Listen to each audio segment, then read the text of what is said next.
guys may or may not have seen us. Are we good now? Hi, I'm Natalie Luvas. I am a living donor mentor, as well as a huge advocate for living kidney donation. I have been working with Dove since I started the beginning of the process to be a living kidney donor. I now work full-time as a volunteer coordinator and communications director, kind of wearing multiple hats, helping everybody else in the journey of living kidney donation. I'm going to be facilitating this as the moderator of sorts, as we kind of guide through the discussion today of living kidney donation and kind of what is the process and how does it work. Like I said, mentioned before, we're going to utilize that chat. Feel free to talk amongst one another. And as we go through, we're just going to make this a really comfortable space for everybody to talk. Now I'm going to throw it over to Sharon. She can talk a little bit about how she made this amazing nonprofit and her, what does she do on a regular basis for us? Thank you. It is so nice to see all of you. And thank you, Natalie, for taking the initiative and getting us all together. I started donor outreach for veterans in January of 2020. I am a transplant professional. I've worked in primarily the private sector. Most of my career was at Mount Sinai in New York as a social worker, and then I became more involved in the administration and program development. And then I helped launch a VA transplant program at the Bronx VA.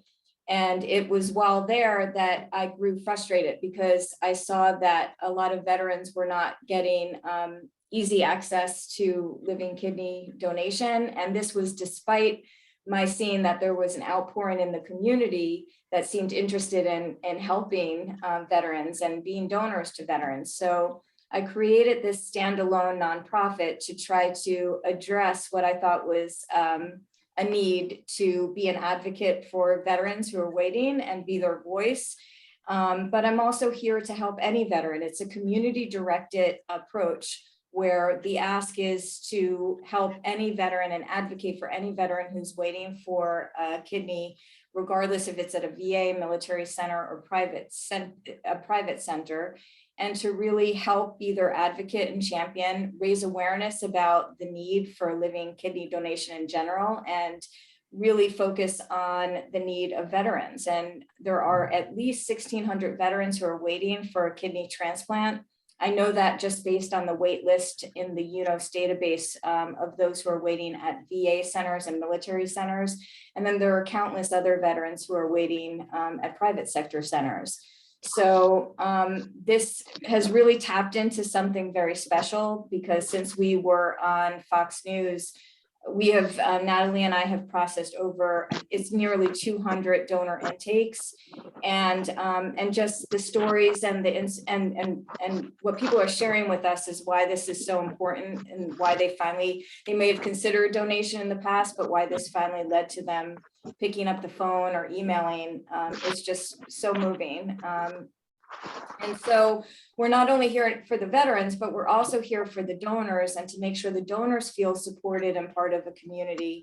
So it's not an easy process to go through a donor evaluation. I like to say it's safe, but you need support. And so that's the other hat that Dove hopes to wear, is just to provide this support so you don't feel alone along the journey of your evaluation. And you have a whole team behind you to support you, affirm your decision to either go forward or not go forward, and also provide some of the supports that the transplant center might not be providing. So thank you all for being here. I'm looking forward as well to hearing from our donor mentors, and I'm here offline. In any way you want to reach out to me and ask any questions, I'm available 24/7. So take it back, Natalie. That's not exaggeration. She really is available 24/7. There's many times that I text her, what is going on? So it's such a great opportunity to have her a part of our team. So now I would actually like some of our living donor mentors to speak. So Adam, you're up. Hi, everybody. Thanks, Natalie. I'm Adam, and I am a retired chief from the Coast Guard. I did 25 years in the Coast Guard. And I donated a kidney to my cousin back in 2018 through the University of Wisconsin-Madison. When I came out of the surgery, I had a couple days in the hospital to be able to meet some other recipients, and I don't think any of them had live donors. I think the majority of them had deceased donors. So to hear their stories and the complications that they had, a lot of them had been there for weeks because they were waiting for the kidney to wake up. The live kidney process seems to be much quicker and fewer issues in the recovery process. So the next couple of weeks I spent with my cousin. I realized the situation with the live donors, and I thought to myself, this is a great opportunity for somebody to start a foundation of some sort. So I wrote down a bunch of notes, and then it got away from me. Life, work, family, got back in. I recovered, everything like that. So the notes just went with the rest of my paperwork from UW. Then last week I saw Natalie and Sharon on King 5 News up here in Seattle. And I thought it all came back to me again. So I went online and I researched Dove, and I felt like this was a perfect opportunity for me to get involved and to volunteer my time as a mentor, both as a kidney donator and as a veteran. So that's why I'm here, and I'm very excited to be a part of this organization. Oh, thanks so much, Adam. That's great. And I love that you tried to start your own nonprofit and you had the thoughts for it. That's one of the greatest things of your story that I just truly am impressed by. Peg, you ready? Hey, everybody. Hey, I am Peg. I live in Raleigh, North Carolina. I actually met Natalie through a Facebook living donor support page a few months ago. And that was right before my kidney donation that I did at Duke in Durham.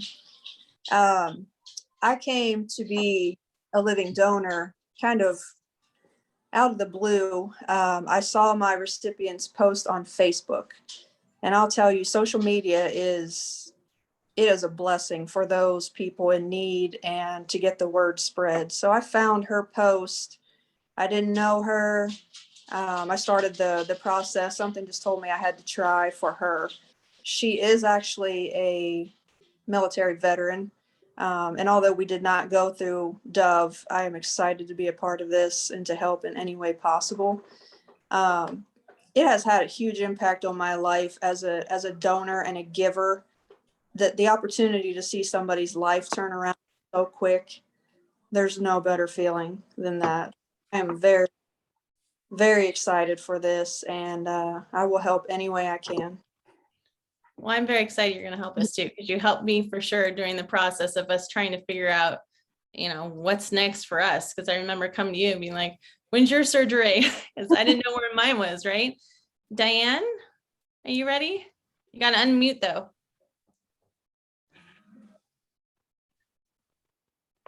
I'm Diane. I live in Beaver Creek, Ohio.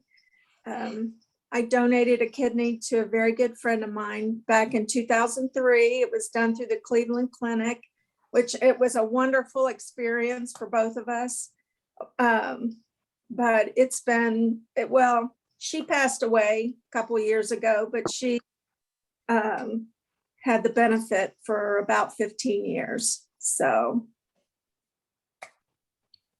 And because of you, she got to live an amazing 15 more years, and to have that friendship continue because of you is just really great. And being a veteran, I think that your contribution to this is going to be really amazing. Is Valerie here? She is not. Okay, so we're just gonna keep trying. So Valerie is a veteran as well as a donor, and she's just gonna go through the process with anybody supporting them through. She actually donated the day before I did. We found out that we were gonna donate back to back, and so we were really excited. We did a picture of us jumping high five in the air when we were both cleared. It was a pretty cool experience. So now we're basically going to talk about the logistics, the real, what happens with it, how does, the transplant experience and what is the mentor going to do to help you? And Can I just interrupt? I see John is here and I want him to I introduce forgot about him. He's like.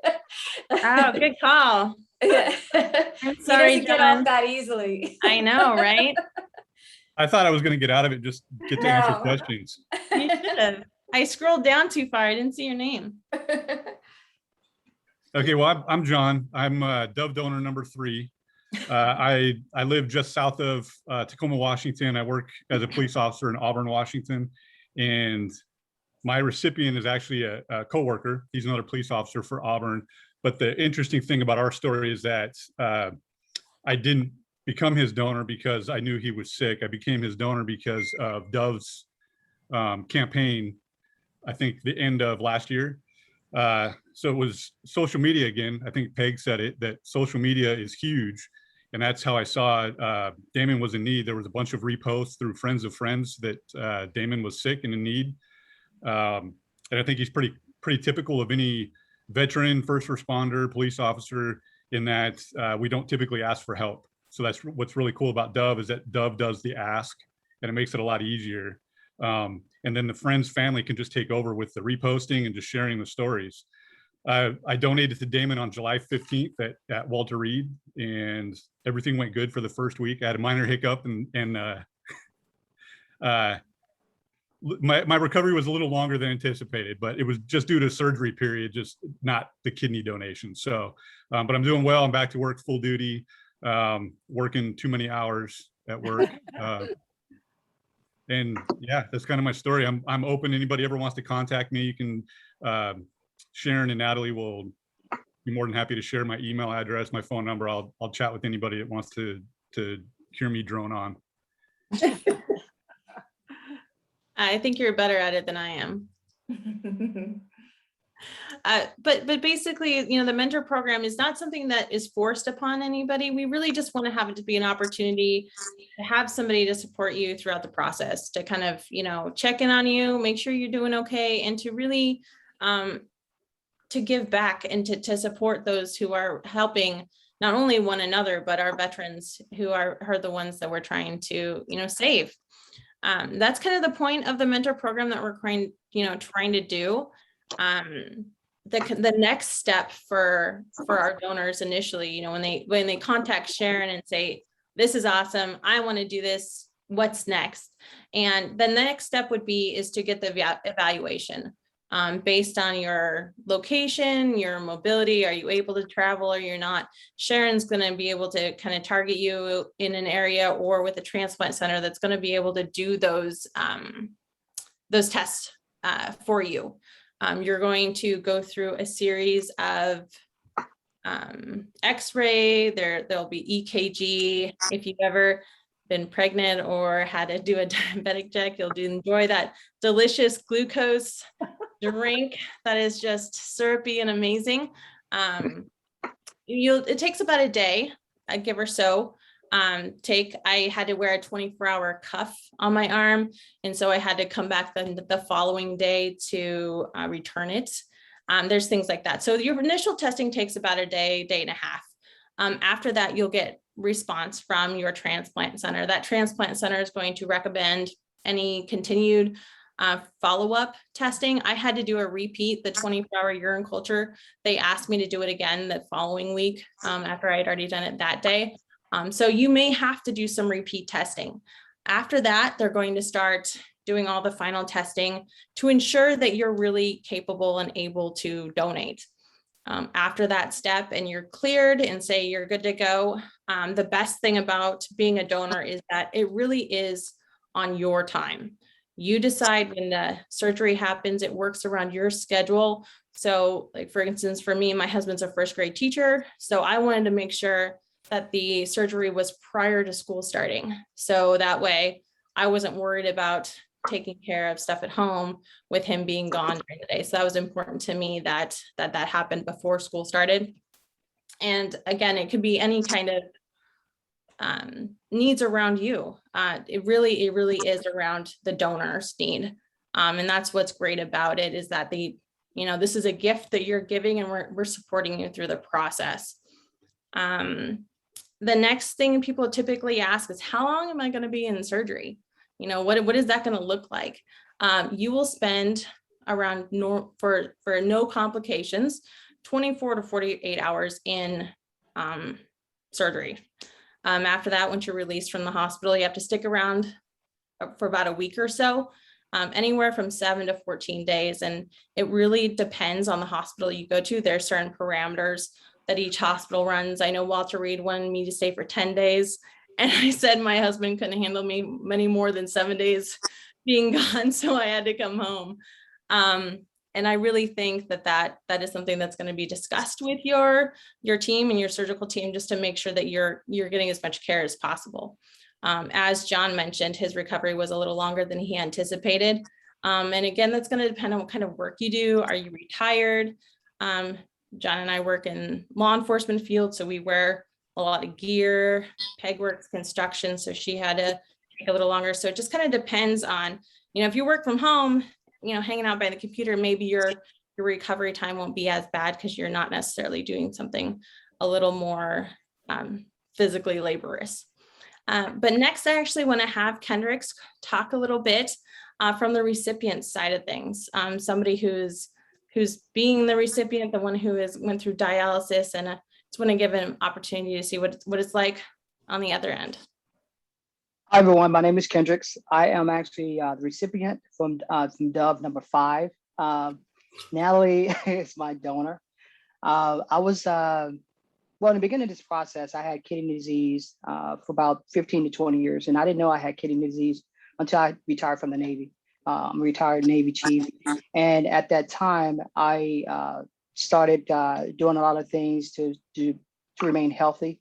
Until one point, I became to a situation in which my kidneys was really deadly or life-threatening. I went to my doctor's appointment and she told me that, she was surprised to see me because at that point I should have been dead.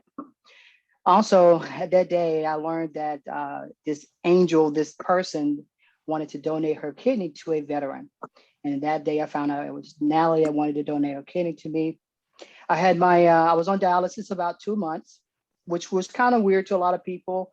During my process, I remained, active. I worked out every day. I went to work every day. I just remained active. I changed my diet, started eating right and things like that, which kind of kept me off of dialysis, my dialysis period to be a little longer. I had my transplant about 2 months ago.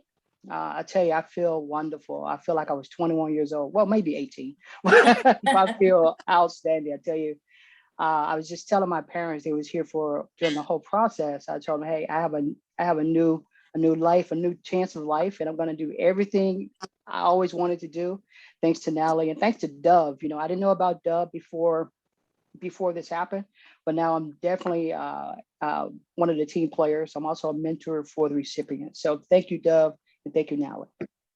Oh, Thank you're you, welcome. Kendrick. Even though I didn't pick you, it's okay. I'm lucky I'm stuck with you. So now we're just going to have like an open conversation. I know that, some people may have questions, anything that they want. I have a contingency plan if you guys don't want to talk and you guys decide to be shy. Well, I have a question. I think it was for Peg. Peg, you said you just happened on to the recipient's name. What were you doing in Facebook that made you get that page? That is a story in itself. It all was lined up to happen the way that it should have. We had a sheriff's deputy pass in the line of duty last Thanksgiving. I was on Facebook sending his wife a condolence message. And she is friends with my recipient. And now keep in mind, I didn't know any of them. So she was friends with my recipient and she had shared my recipient's post about her needing kidney transplant or a kidney. So I saw that and it just stuck.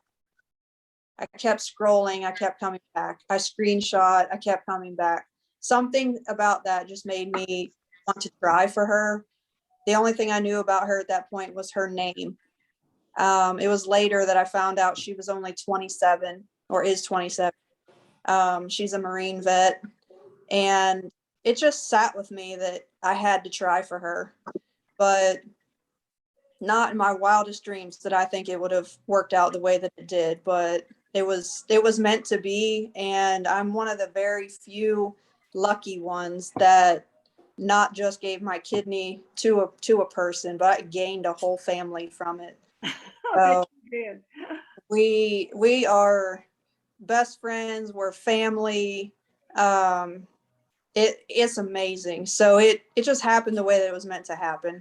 But I will say social media is a beacon, and can be used as a great tool. Wonderful story. Oh, Is it Marguerite? Yes. Sorry, I didn't want to say your name wrong. Go ahead. Well, I had a question. Can you hear me? Yep. Oh, good. I wasn't sure I was doing this right.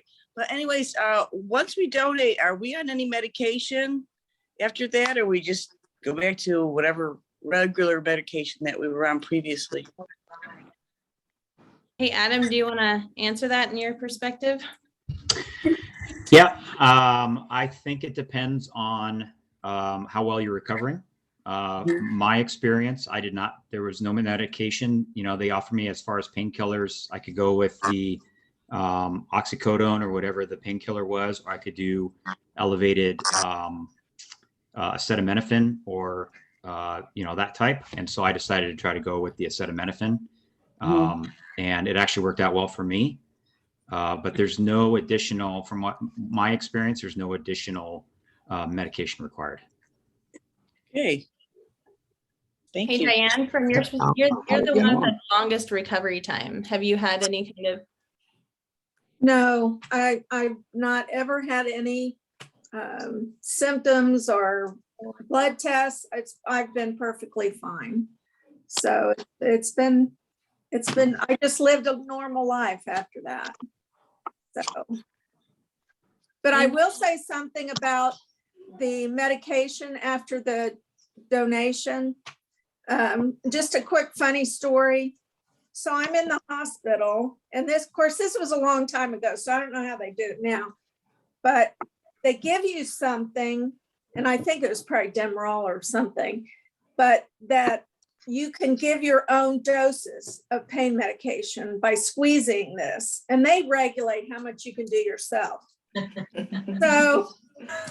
So I'm there, and of course, you're kind of out of it. And so, I complained a little bit about pain, and they reminded me that I could do this as much as every 8 minutes. Well, when somebody also is on medication, you're a little confused. So then, like every 8 minutes, I thought, oh, it's 8 minutes, it's time. It had nothing to do with how comfortable I was. So, I went from kind of being, awake and my family's there and all that to pretty much messed up. So anyway, so you don't have to do it every 8 minutes. So, anyway. Hey, Adam, do you have something you want to say? Yeah, I did want to add, and I don't know if anybody else that's donated has been recommended this same thing or not, but when I came out, they said that I should shy away from ibuprofen going forward and just stick with acetaminophen.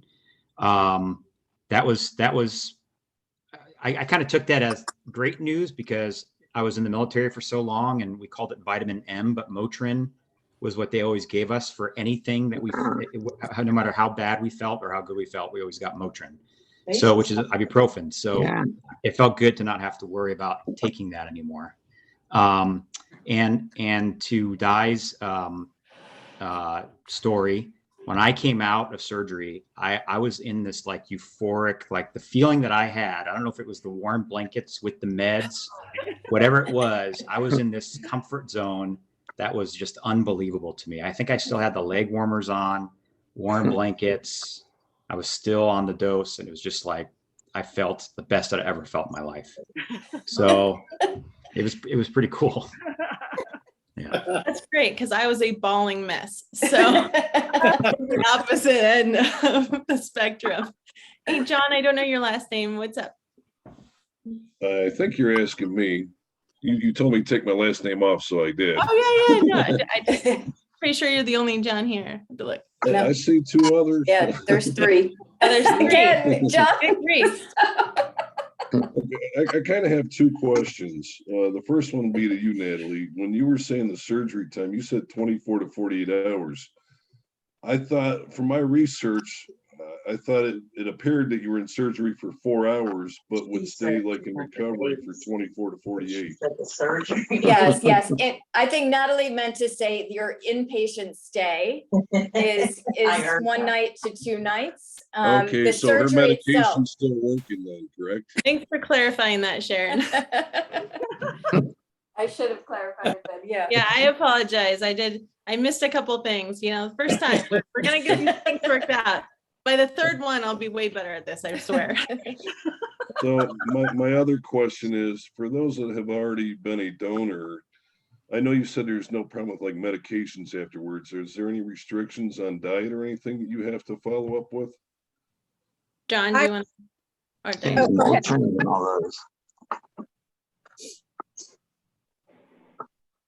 I got nothing. John, are you frozen? No. I can answer that one. So that's really easy. No real dietary restrictions. The dietitian, the only thing they told me to restrict was if I want to be like a bodybuilder, not to take protein supplements because your kidney processes protein and it just makes it more difficult on your remaining kidney. So other than that, no, I'm drinking beer, eating healthy. That's my one vice. Have a couple of beers at night after work and eating healthy. I'm kind of right back to normal. Great. And my dietitian said, don't overthink it. I actually specifically asked her about that, and she said, there's not a problem unless there is a problem. So just live your life normally. And as one, a lot of things the living donors aren't told initially is that you actually will have care for the next 2 years. The transplant center that you do have that transplant will follow you up, and you'll get it 1 month out. So it'll be your post-op appointment. You'll have one at 1 month, one at 6 months, and then routinely afterwards to do your blood test and urine test to make sure everything's going in. And that point, that's when, your wellness checkup, things like that. If anything becomes abnormal. I wonder if that's standard. I'm sorry? Ramon, I'm sorry. I didn't hear what you said. Oh, hello. I'm a recipient. My wife donated in 1999 and it lasted 18 years. The only restrictions they put on her was no ibuprofen. Everything else worked good. Her pain was mostly from gas pains, and she didn't like the morphine pump, so she got rid of that real quick. That's about it. I'm a vet, and I'm looking for a kidney donor. I'm registered at the Iowa VA and Pittsburgh VA. Can Dove help me in any manner? Right. So we're not going to specifically talk about donors at any kind of specific center. This is just more of an overview of living donation itself and just kind of educate everybody on both sides. Okay. If you are curious about more specifics, feel free to our information's on our website and contact us there, and then we can help you further from that. Okay. Thank you. You're welcome. Hey, Natalie, I'm sorry. can I add something? Absolutely. So back to the ibuprofen, the one thing I was told, and it would be for donors and recipients, would be anything that they classify as an NSAID, which would be like Motrin's, ibuprofens, Yeah. that stayed on the bottle. We should stay away from that because it's really not good for the kidneys anyway, but acetaminophen, any of that steer you towards. So I was taker for headache like that, and now I've just switched to Tylenol. So I think that is probably anything NSAID we should from. Yeah, and that would also be a rule out for anybody who really only got pain management from, had a situation where they whether it's arthritis or another condition where only ibuprofen help, that's reason for someone not to go forward with the donor eval, because the transplant team wouldn't want you to give up something that was helping you, and they would not clear you if you were reliant on that.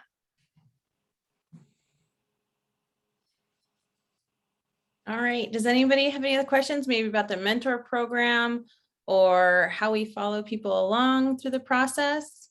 Natalie, I have a couple questions, actually. You know, they keep coming with me. Yes, that's what this is for. So I notice on this conversation, you have people, you know, whether it's from Washington, Ohio, wherever. Is there only so many centers that you do this at? That's actually a Sharon question. All right, Sharon, we're back to you.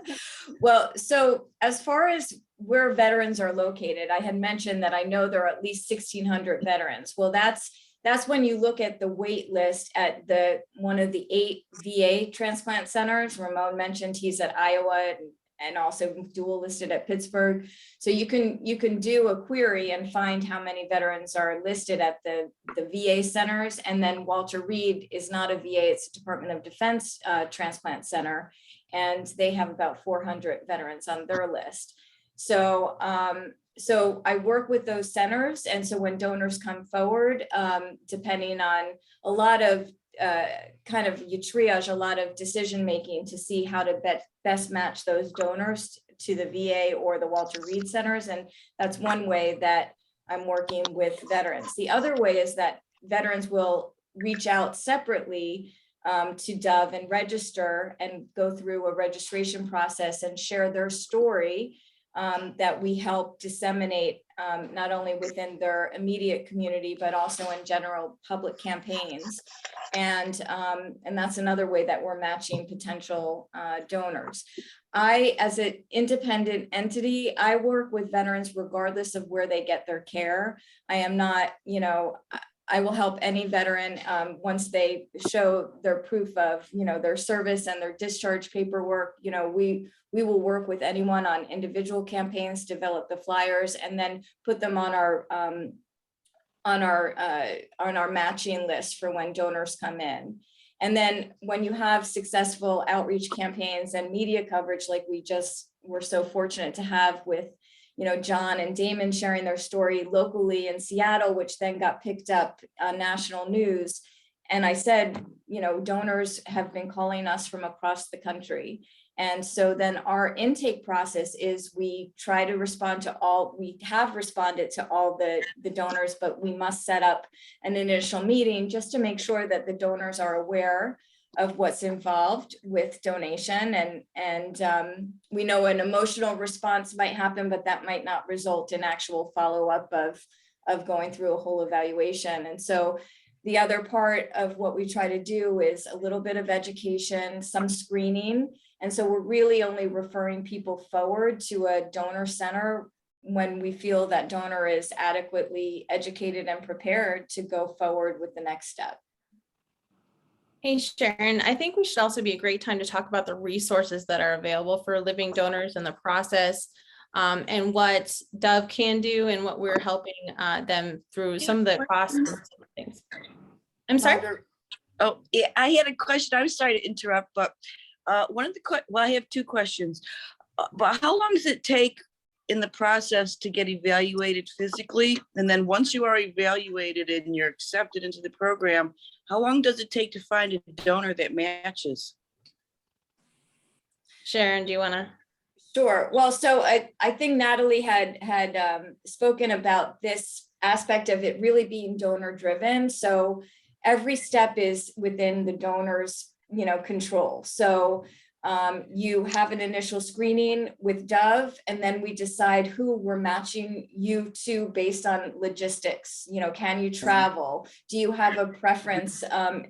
Any preferences? And then I just try to help match your situation with a veteran, and then the center kind of takes it from there. And then usually a center will reach back out, do their own comprehensive screening. Most centers are going to bring you in for a 1 to 2 day evaluation. Usually there's about a 3 to 4 week wait until they can schedule that in-person evaluation. So if you can make it within 3 to 4 weeks, or if you want to postpone it for, 2 months or, 6 months, it's really up to your schedule.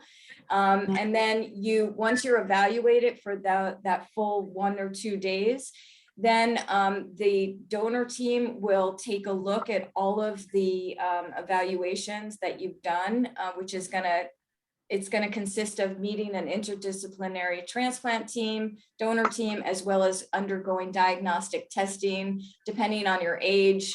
It's various cardiac testing, abdominal imaging. They take all of that information and then discuss your case at a meeting, and they decide if it's safe for you to be a donor. Usually that decision will come down about a week or 2 after your evaluation, and then you're told you are cleared medically and psychosocially to be a donor. When are you ready to donate?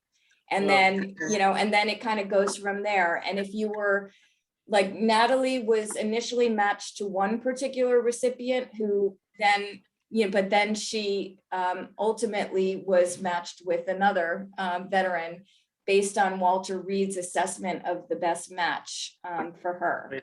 So it's a lot of different scenarios that can play out, but overall, it's a 1 to 2 day eval that will be scheduled about 3 to 4 weeks after you're referred to a center. And then, you could be cleared, and then as a transplant surgery date would be determined maybe 4 weeks after you're cleared or when you're available. We have some donors who are teachers, need to do it on the summer break or their holiday breaks, or, there's various things that logistically a donor has to plan for in order to make it happen. And so it's really based on your timetable. Hey, Sharon. Yes. Quick question. So I know as a mentor, we are going to be talking to people who are potentially donating and that kind of thing. What other role can we play? I mean, I've got contacts in the military, and as far as getting other people involved, trying to get other donors. What else can we do to help? Well, good thing for you is I got lots of options. We do have another amazing volunteer program. If anybody wants to participate, donors, recipients, families, or otherwise, is where we, one of the things we talked about is part of the living donor, outreach, is that they're also the recipients, has roles and responsibilities that they're required to do. And Kendra can attest, they have to go through regular testing to stay on the recipient list. But part of the thing that kind of shocked me is that the transplant centers expect the recipients to do their own advocating, which is how Peg saw that thing with her, is that the responsibility is on the family, the friends, and the individual to then go get them, Tiger, to go find a living donor. And I, as a special needs parent who's had a very sick child, that's really a daunting thing when you're sick. You're worried about your family member. There's some people that are really, really go-getters. I know Damon's wife was a champion when it came to advocating. And some people just don't have that. So one of the things that we do at Dove is we support our veterans through a sponsorship program. We have a couple of our volunteers through there that joined us today that are going to help spread the words for our veterans for them. So we're going to buddy them up with somebody. We have a couple recipients who live in the Bible Belt, and they want to share information about our veterans. So they want copies of the flyers that we make for our veterans to share within their own church community. And that's the best way. Sharing social media, talking about Dove, sharing our brochure, which is a great information, just all in a great little thing to share. So those are some things. If anybody has great financial resources that could help, that will also be beneficial, because Sharon, do you want to talk about some of the financial aspects of this and the impact on the living donor? Yeah, so as the donors can attest, Depending, a lot of the resources that are available to a donor are based on the recipient center. And, so if it's a VA or Walter Reed Center, we know that the travel and the lodging is covered by that center. But if you're at a private sector center, it's not necessarily covered. And even if you're a local donor, you still might have tolls, parking, and a lot of things that could add up, even if you're just 50 miles away from where you're donating. And a lot of that isn't covered, or it's only covered if you participate in the paired exchange, and that paired exchange program happens to cover some of those expenses.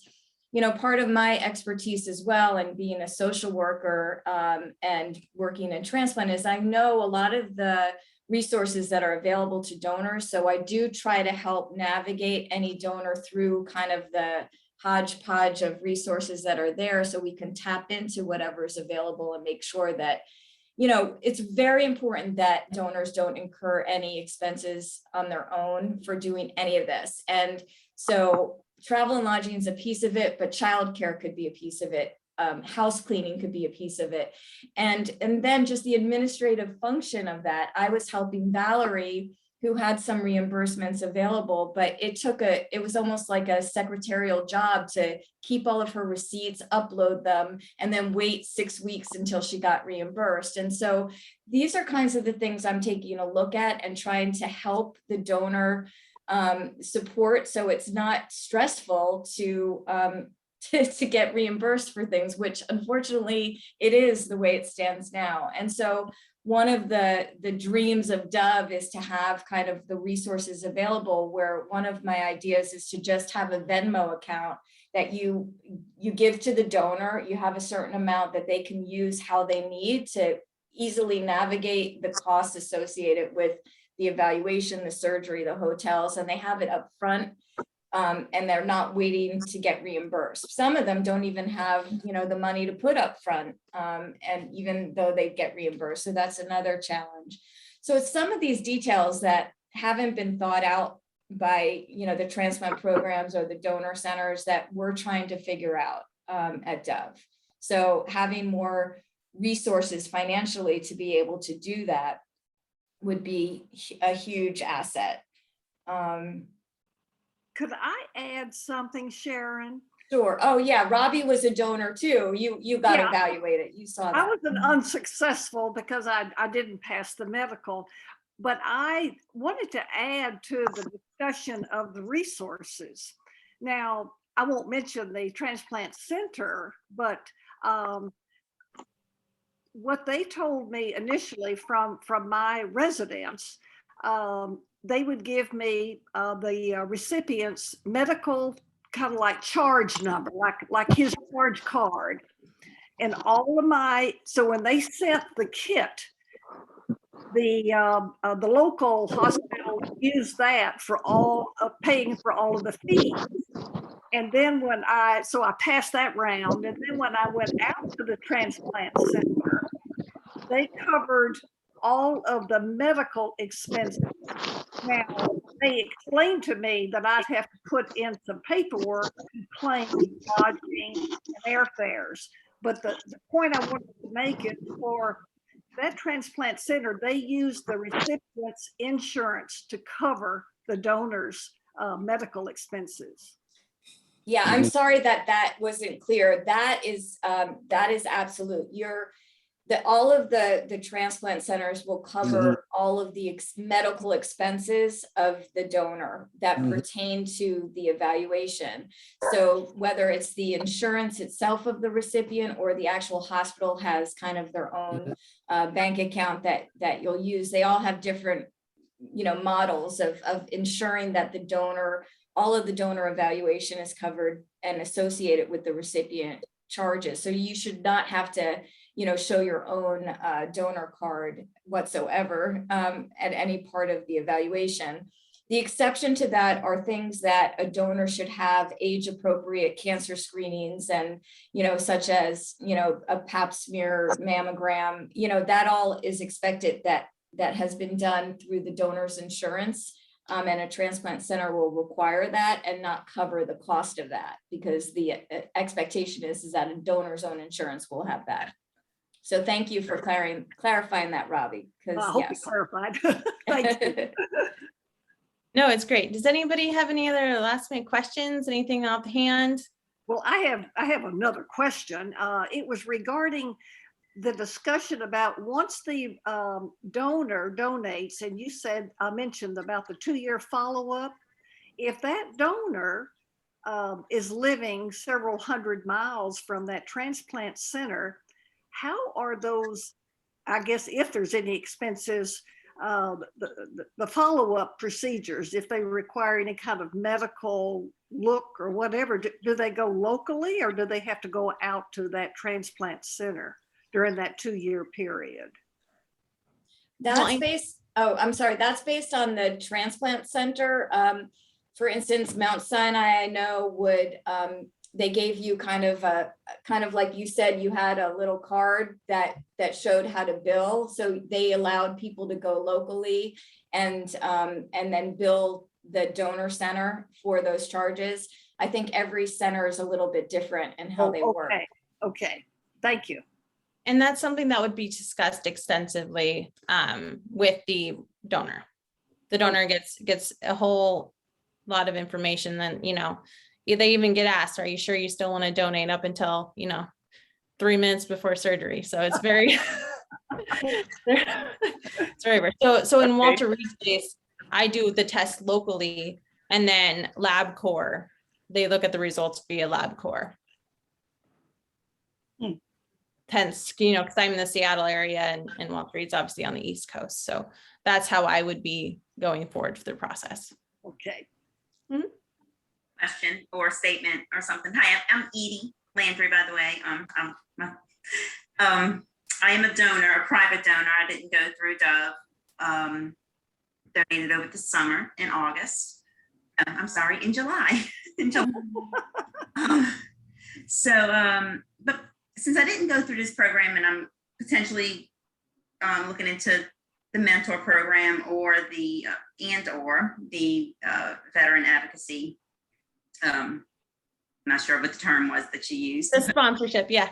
Yeah. You guys that donated through Dove so far, the 4 of you ended up meeting your recipient. Me, as I donated altruistically, privately, and my kidney went to, I live in New Orleans, but my kidney went to Pittsburgh. So it's on the recipient to reach out if she wants to meet me. So I don't know what, like Peg said, she found hers on Facebook, and it's like, should you reach out and do your own investigating? It's kind of like, it's almost like maybe they don't want to know who you are. Right. Yeah. Yeah, that makes sense. So it depends on the center and how they go about it. I'll just use my experience because John donated to somebody who already knew. So for people who like me and you who didn't know who our recipient was going to be, when I spoke to Walter Reed about it, they told me that they don't breach the subject unless both donor and recipient say they want to meet. They want to respect each other's privacy. And I'm not sure how many of you have seen the interview, but I've talked and spoken about the story about Kendricks and I meeting for the first time in the hallway at Walter Reed. And the nurse after that, after, we chatted for 2 hours and I had to go back at like 11 o'clock at night, she told me that was rare. It was not very common. Uh-oh.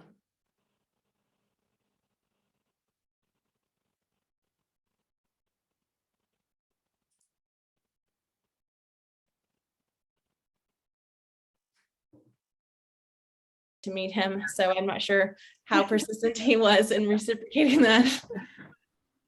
Natalie, can I add something? Yeah. So with that, Edie, I will say it is more on the in their willingness or want to meet. You can probably also talk to your coordinator, and see if there's a way they could help you. They'll tell you yes or no.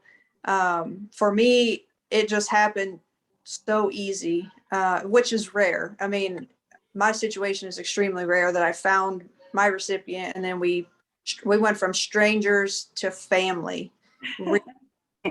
That does not happen. Our team at Duke, constantly, this never happens. This never happens. It never happens. But it's a beautiful thing. So I wouldn't give up hope if you haven't had that opportunity. There may be some routes that you could try while everybody privacy is respected too. Good job. I like that. Hey, Kendricks, will you mention on your end what it was like as a recipient side? Because I think that, you're the best one to describe that. You got to unmute though. Of course. So I really wanted to meet my donor because this person was unselfishly wanted to donate part of her life or his life to me. So I really wanted to meet my donor. So my coordinator, living donor coordinator, actually said I want to meet my donor. I said, of course. Then she gave my number to Sharon. Sharon reached out to me. I talked to Sharon, and she asked me, would you like to meet your donors? Like, oh yeah, of course. And I think the night before my surgery, my coordinator again asked me, do you want to meet your donor? She asked me like 10 times. Of course, I do want to meet my donor. Oh my God. So, okay, we'll set it up. And then time passed. I'm laying in my bedroom in the hospital bedroom, and my nurse came out, hey, your donor is waiting for you. So, oh, really? So jumped out of bed, took all the tubes with me. He's like, wait, let me take you off these tubes first. I was okay. I was just so excited. I was really, really ready to meet my donor because, it was just amazing when we met. So he told me, hey, that's her over there. I just ran to her. I hugged her so much and kept saying, thank you, thank you, thank you. I cannot stop saying thank you to her. She told me to stop saying thank you, but it was such an amazing feeling once I met her, and we kicked it off. We're family now. So I can't believe knowing a recipient not want to meet their donor. It's just amazing, but I guess some people out there don't want to meet their donor, which is weird to me. I just don't understand it. So hopefully you will probably still. I'm hoping you meet your recipient. And if not, we're here to support you in the process because, that's got to be tough, right? And then that's what the mentorship program, that's what we have here. And that's what I love about what Sharon has created is that we really are in it together. And there's so much negativity, and all of you participating in this just shows, how much good there is and how much, a difference we really can make. So if there's no other question, go ahead, Dee. Oh, I was going to say one other thing, and just out of my experience, and that is, the recipient's family, you have to be, sensitive to them. I know in my particular case, the recipient was very appreciative, and anywhere we went, she's like, oh, this is my donor. And, it was rather embarrassing actually, but her family, because they chose not to donate, they were uncomfortable with the whole thing. So like, my recipient is no longer with us, but I don't really have any contact with her family. So just to know that that's a possibility also, that it's not necessarily always, this, positive, loving kind of thing. Yeah, I had the same experience on my end. I have cousins that I grew up with, and the cousin that I donated to is from a family of 4 cousins. And when I donated to him, there is like a pressure now from not pressure, but there's I don't have the same communication now that I used to have with some of those cousins now, because they either decided they didn't want to donate, or they realized that they were not a good match. So, and maybe some guilt, feeling some yeah, guilt. that's exactly what it is. For their family member. Yep. And so, Yes. Scott, did you have a question? You got to unmute. Yeah, I know. Thanks. Okay, good. Yeah. Hi, everybody. I had a question. If your recipient doesn't want to meet you, which, as Kendrick said, I don't understand why they wouldn't. But if they don't want to meet you, do you still you get reports on how they're doing, or, you know, how their prognosis is after the Sharon, surgery? the social worker Sharon can do that. Yeah, absolutely. I think that without disclosing, identifying information, your transplant team would definitely be able to give you updates on how they're doing, and they should. Yeah, I mean, that's kind of the whole point. Yeah. Right. Yeah. And then that makes sense. And I mean, when we were in the hospital too, I mean, Kendricks and I could have hollered. I mean, we're right next door to each other, and we kept asking, no matter what condition we were in, we kept asking how the other one was doing. And they let us know. So you'll get at least something to know how it's going, without disclosing, like Sharon said, any kind of personal information. And Sharon will, can attest that sometimes it just takes a little bit. We have a veteran that 2 months down the road, and now he's feeling a little more comfortable now, and really wants to kind of make that connection. So sometimes it just takes a while.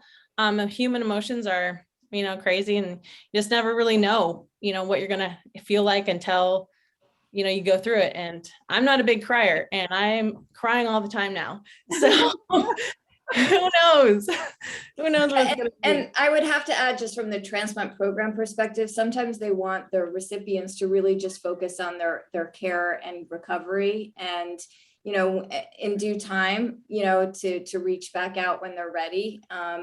And that's kind of a focus that the recipient centers have, is to give the space to the recipient. There's a lot that they have to adjust to with, sometimes their recovery is not so straightforward or easy, and they're going through a tough time, and they're on a lot of new medications. And, so just to give them a little bit of a window of space to recover and stabilize on their own. And then many times they will be ready to connect, it's just not in the immediate, 2 or 3 months afterwards.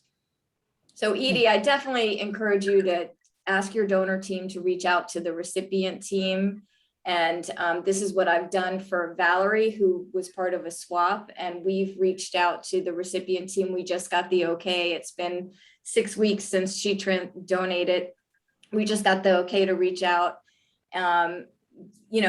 And the recipient team was happy that we reached out, because the donor was wanting to write a letter and connect in some way and didn't know the recipient was wanting to. So get the conversation going. I would, there's a good chance that recipient would be ready. And don't be afraid to reach out to one of us, even though, you're considering being a mentor.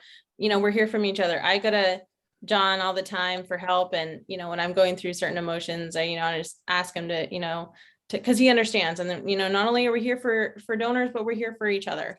And I still go to Kendricks for help too. So, so it's all over the board.